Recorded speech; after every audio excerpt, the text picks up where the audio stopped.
You are listening to the Atlanta Sports Podcast, the only podcast covering all of your teams. Bringing you the best sports news from the state of Georgia, from the professional ranks to the high school levels, we have it all.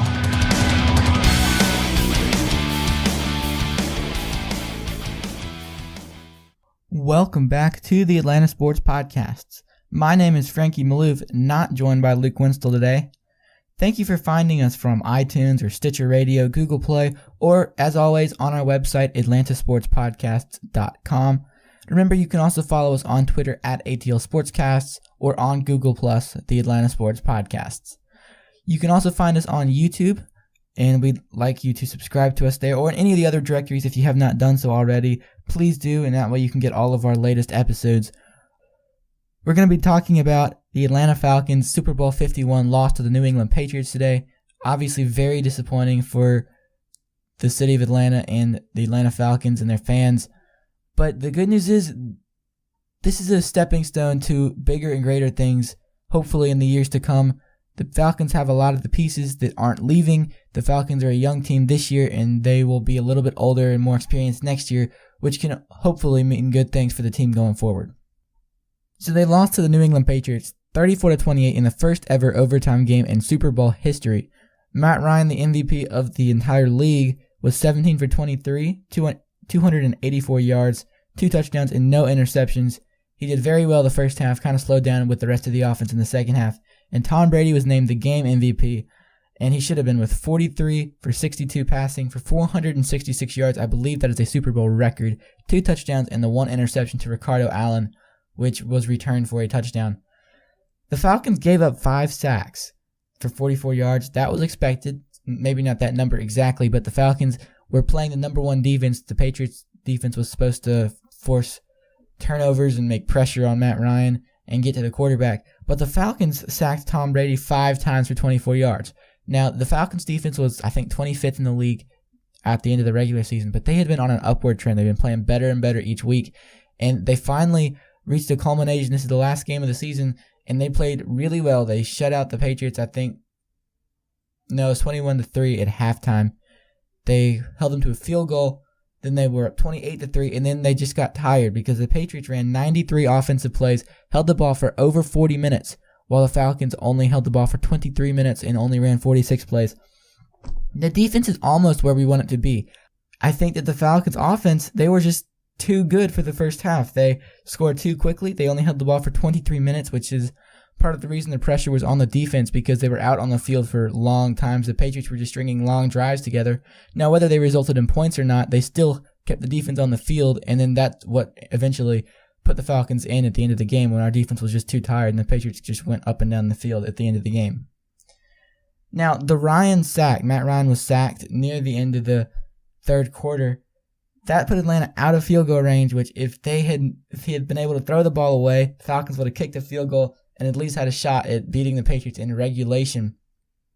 This overtime should never have happened. Most Falcons fans know that. I don't have to tell you that. But the Falcons were up 28-3 at one point. Then they lost. They were at 28-28. The Patriots scored two two-point conversions in the last quarter, along with their 2 touchdowns. They ended up tying in the regulation. The Patriots won the coin toss, therefore allowing them to go down the field and score a touchdown and win the game. Now, I do believe that if the Falcons had won the coin toss, they would have been able to go down and score a touchdown. They have the number 1 offense. But unfortunately, the Patriots had the number 2 offense, and they were also able to go up and down the field when they wanted to.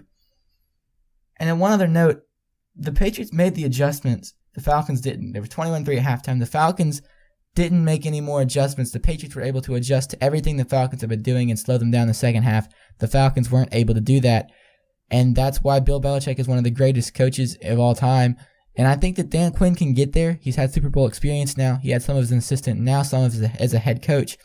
And I think that Atlanta's time is coming. They have all the pieces here. It's going to come, maybe not next year, but it will be in the next few years. They've got all the pieces. The defense is young. The offense still has all their pieces locked down for a few more years. This team could be really good in 2017, 2018, and possibly beyond that.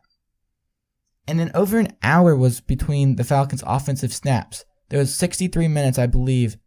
Matt Ryan took the last snap in the second quarter, and then the Patriots came and threw the interception to Ricardo Allen, and then the Patriots came and kicked the field goal right before halftime. And then Lady Gaga came out and did her show, and then after halftime was cleared away, Matt Ryan hadn't touched the ball in the game since an hour before, which probably threw some of the momentum off for the Falcons offense.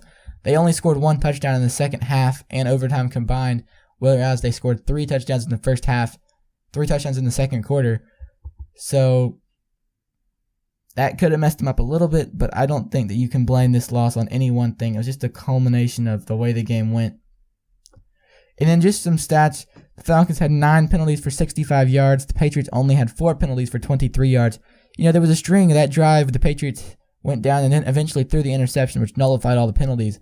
But the Falcons had 3 defensive holding penalties by our defensive secondary, which was not good. The team that made the least mistakes was going to win. And that's what you heard Mike Conti say when we talked to him before. But the Falcons, they won the turnover battle, but they lost the penalties, which I think ended up being a big reason, helping the Patriots extend drives like that one, although we did get the interception return for a touchdown, which was huge. And then the time of possession, we already told you, the Patriots over 40 minutes, the Falcons only 23 minutes. And then the Falcons had 17 first downs while the Patriots had 37. Like I said, the Falcons were just moving the ball too well earlier on. They had the long run from Devontae Freeman. They just moved the ball too well and then stopped. And then the Falcons had 344 yards of offense. The Patriots had 546. And like I said, 466 of those were from Tom Brady, Super Bowl MVP. So the Falcons lost to a better team. There's no denying that. The Falcons should have won. Yes, they should have won, but good things are coming up for the Falcons. This team is where we want it to be. They weren't supposed to be this far into the season. They weren't supposed to be in the Super Bowl before the season started. And now that they've exceeded our expectations, maybe they can do so again next year. And we're going to be releasing a Falcons season recap coming soon, hopefully this week or maybe next week. So remember to come back and listen to that as well.